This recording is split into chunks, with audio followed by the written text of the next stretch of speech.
For 2020, we are expecting a pickup in growth.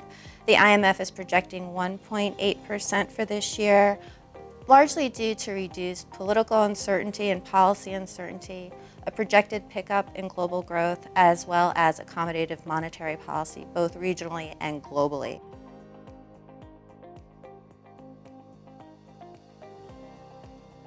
Confidence is returning to the country after the government passed much-needed pension reform to help with the fiscal debt that the country has.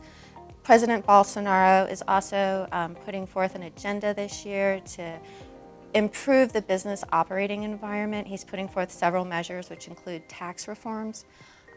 So even if some of these measures don't pass, if some of them do, it'll probably be a huge positive for the economy.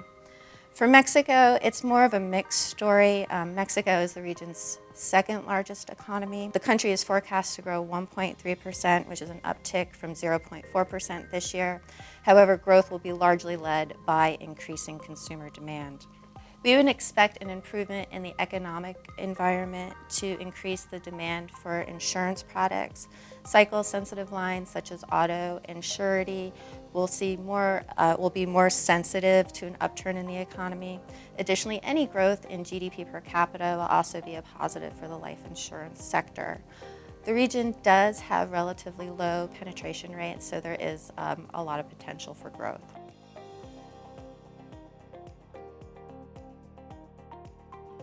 There is still some social unrest. There is the potential also for a slowdown in global growth, weak commodity prices, and a lot of these countries do have high fiscal deficits, which could constrain their ability to stimulate the economy in an economic downturn because they just don't have the money to do so. Brazil's risks are mainly focused on the political side, and they're due to the potential delays or even a reversal in some of the policies that they've been able to pass. While pension reform was a start, the country is going to need additional measures in order to put their debt levels in a more sustainable level. There is also an ongoing concern in Mexico with regards to the business operating environment.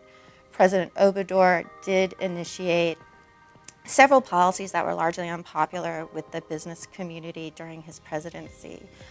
Some of them include, he did stop the $13 billion Mexico City airport project, and he also is reversing the opening of the oil sector to private investment.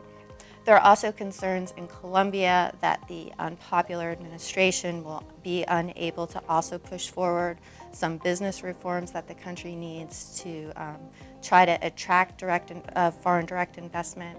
And there's also on the horizon with a lot of these countries in Latin America that social unrest will continue.